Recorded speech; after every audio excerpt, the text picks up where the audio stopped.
गोविंदा एक थरारक थर लावतात आणि त्यामध्ये काही गोविंदा जायबंदी जखमी होतात, काय दुर्दैवाने काही लोकांचा मृत्यू होतो आणि म्हणून शासनाने गेल्या वर्षापासून विम्याची कवच देण्याचं ठरवलं, निर्णय घेतला, ती पॉलिसी आणि त्याप्रमाणे आम्ही लागू केले।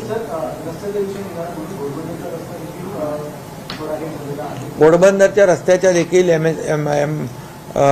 PWD आणि महापालिका आयुक्तांना सूचना दिल्यात। जेवढे रस्ते आहेत हे सर्व रस्ते त्यावर तात्काळ दुरुस्त व्हावेत, त्यामुळे वाहतूकदारांना प्रवाशांना त्रास होऊ नये याची काळजी घेण्याची सूचना मी दिलेल्या आहे।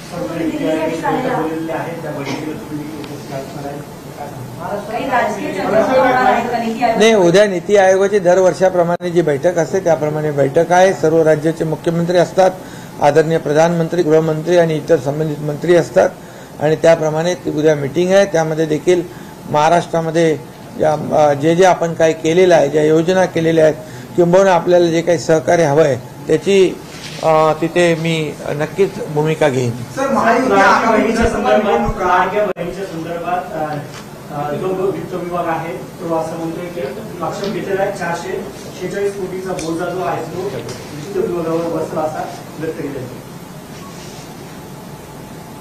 प्रशासन म्हणून, सरकार म्हणून आम्ही ज्या योजना जाहीर केलेल्या आहेत, मग लाडकी बहीण असेल, अन्नपूर्णा योजना असेल, शेतकऱ्यांचं वीज बिल माफ असेल, मुख्यमंत्री युवा प्रशिक्षण योजना असेल, हे सर्व पैशाची तरतूद आम्ही केलेली आहे। कोण अधिकारी काय बोलतो त्याची तर आम्ही माहिती घेऊच आणि परंतु सरकार म्हणून ही जबाबदारी आमची आहे आणि ज्या योजना आम्ही केल्यात याचे पैसे आमच्या लाडक्या बहिणींच्या खात्यामध्ये आणि त्याचबरोबर शेतकऱ्यांना त्याचा लाभ, युवकांना त्याचा लाभ देण्याचं काम सरकार करेल आणि सगळी पैशाची तरतूद केलेली आहे। आता लाडकी बहीण जी आहे ही लाडकी बहीण योजना जेव्हा आम्ही सुरू केली त्याच दिवशी सावत्र भावांच्या पोटात दुखू लागलं आणि त्यांना कळेना असं झालं काय करायचं आणि मग म्हणाले लाडक्या भावाचं काय। आम्ही लाडक्या भावासाठी पण योजना केली, मुख्यमंत्री युवा प्रशिक्षण योजना 6,000, 8,000, 10,000 हे अनपेक्षित आहे त्यांच्यासाठी आणि म्हणून त्यांना हे पचनी पडत नाही आहे। शेतकऱ्यांना कसे काय वीज बिल माफ करता, कारण त्यांनी कधी केलं नाही आणि आम्ही केलं, त्यांना वाटलं नव्हतं की या योजना एवढ्या होतील आणि म्हणून त्यांच्या पायाखालची वाळू सरकलेली आहे आणि जे काही प्रतिसाद जो राज्यामध्ये आमच्या भगिनींचा मिळतोय या योजनेला, त्यामुळे त्यांना पराभव डोळ्यासमोर दिसू लागला आहे, त्यामुळे या योजनेलाच विरोध करू लागलेत।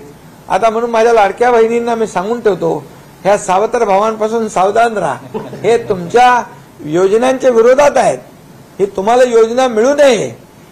माझ्या युवकांना आणि युवतींना जे स्टायपंड आम्ही देतोय ते मिळू नये म्हणून ह्याच्यात खो घालण्याचा प्रयत्न त्यांनी चालवलेला आहे। परंतु सरकारने घेतलेली भूमिका स्पष्ट आहे, ठाम आहे। जे सरकार जे बोलतं ते करतं आणि जे होणार आहे तेच आम्ही बोलतो।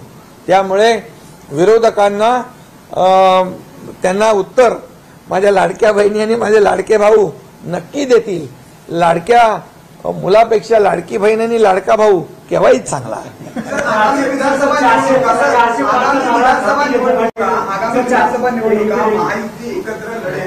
सगळं जर म्हणतात, मात्र एका ठिकाणी नारायण राणे अशी भूमिका मांडतात की भाजपने 288 जागा लढाव्यात। ठीक आहे, ते प्रत्येक पक्षाचे पदाधिकारी असतात, त्यांचं वैयक्तिक मत असू शकतं, परंतु महायुती मजबूतीने लढेल आणि मजबूतीने जिंकेल। आणि आम्हाला ज्या 2 वर्षामध्ये केलेले जे काही विकासाचं काम आणि या कल्याणकारी योजना याच्या कामाची पोचपावती जनता देईल। 2.5 वर्षामध्ये महाविकास आघाडीचं काम तुम्ही बघा आणि 2 वर्षाचं महायुतीचं काम बघा, याचा तुलना करा। काम करणाऱ्या लोकांना, निर्णय घेणाऱ्या लोकांना लोक मतदान करतात, घरी बसणाऱ्या लोकांना लोक नाकारतात। त्यामुळे येणारा काळ तुम्हाला दिसेल आणि आम्ही केलेल्या कामाची पोचपावती विधानसभेत दिसेल आणि या पुन्हा एकदा महायुतीचं सरकार